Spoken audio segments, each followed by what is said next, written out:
Hey everyone, so today we're going to solve subarray product less than k problem. It's a medium problem, but in my opinion, it's fairly easy compared to other medium problems. So you are given an array of integer nums and an integer k, and you just need to return the number of contiguous subarrays where the product of all the elements in the subarray is strictly less than k.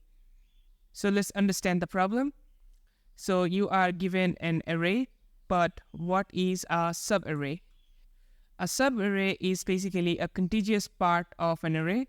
For example, 10, 5, and 2 is actually a subarray. It's a part of this array, and the numbers are one after another. And same for this. This is also subarray. This is a subarray. And individual elements like this are also subarrays. But these two are not a single subarray. These two are separate subarrays. So you need to find the subarrays where the product is less than the k value. So here we have this array and our k value is 100. So you need to generate the subarrays, multiply all the numbers, and check if the product is less than the k value, which is 100. And you need to tell how many subarrays has provided the product less than the k value, which is 100. Well, the solution that comes into my mind first is that I will generate all the subarrays, all the possible subarrays from the actual array. I will multiply all the numbers in those subarray and check if the number is less than k. If that's the case, I'm going to increment the output. So I will also keep track of the output. But how do we generate all the possible subarrays? Well, it's actually fairly easy. You just need to use a nested loop. So we will start a loop. We will start from the first element of the array. And inside the loop, we will add another loop, a nested loop. We will also start from the first element. Basically, these two loops should start from the same elements. And a single number is also a subarray. And since it's a single number, we cannot multiply it. So 10 is less than 100. So we can increment our output. So our output will be initially 0. And since we have found one subarray, so we will increment that. Then we will shift our nested pointer. So I will call this B pointer, the red arrow, and the green arrow, I will call it A pointer. So we will shift our B pointer to the next element. Now we have another subarray, 10 and 5. If we multiply it, which is 50, so 50 is less than 100, so we can again increment it. Then we will shift our B pointer to the next element.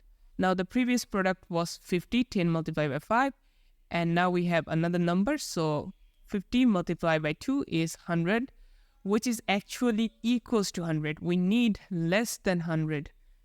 So we cannot increment it, and we cannot even move further to the right side, because if we move to the right, we need to add another number which will actually increment the product. So we need to close the inner loop, and now we can shift our A pointer to the right, which is pointing to the number 5, and our B pointer will start at the same point. Again, we have a single number which is also a subarray, and this is less than the k value, so I will increment the output. We will shift the B pointer again. 5 multiplied 2 is 100, less than k, so we will increment. Then 5 multiplied by 2 multiplied by 6, 60, so we will again increment. And there is no more element, so we can close the inner loop, and we can start from the next element. So we will shift our A pointer, and B pointer will point to the same number. So 2 is also another subarray, so we can increment it. Then 2 multiplied by 6, 12 is another subarray. And there isn't any other number, so we can shift our A pointer again.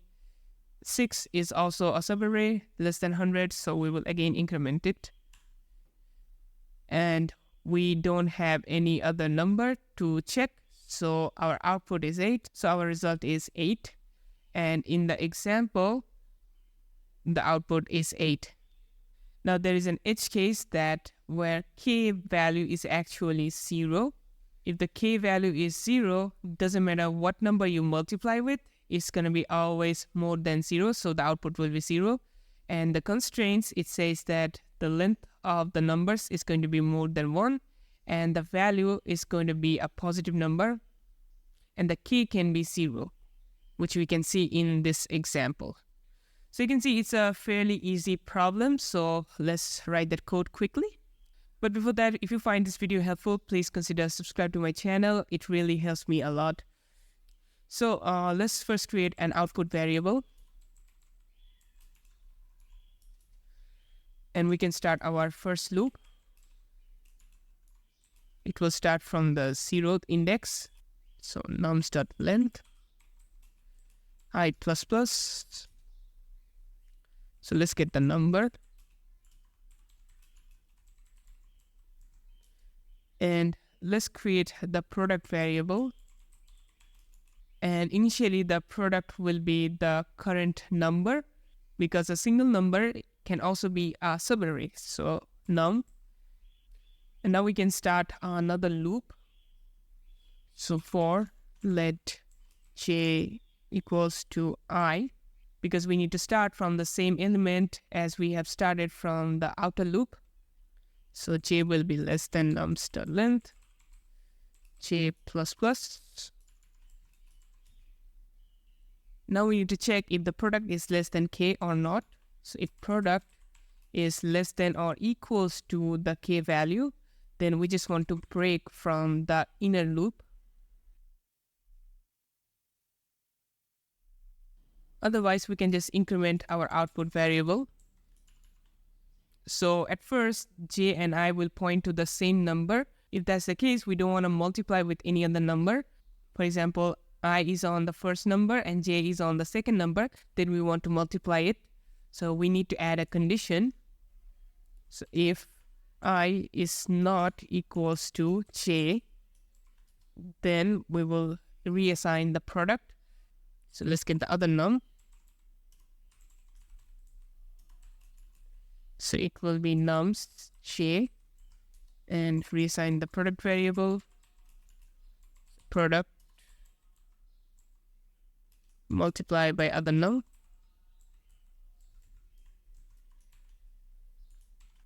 So now it will make sure that it doesn't multiply the same number with itself and multiply only the number after that. So this should solve our problem, and obviously we need to return the output. So let's just run the code. We have a wrong answer. Okay, so I have made a mistake over here. If the product is more than or equals to k, in that case, we want to break out of the loop. So sorry for that one. Let's run it again. It's working. Submit. And it has accepted our solution. So that's it for today. If the video has been helpful for you, don't forget to like, share, and subscribe to my channel. You can find the exact solution code on my blog. The link will be on the description. You can also follow me on LinkedIn or Twitter as ThatOnJon, and I'll see you in the next video. Goodbye.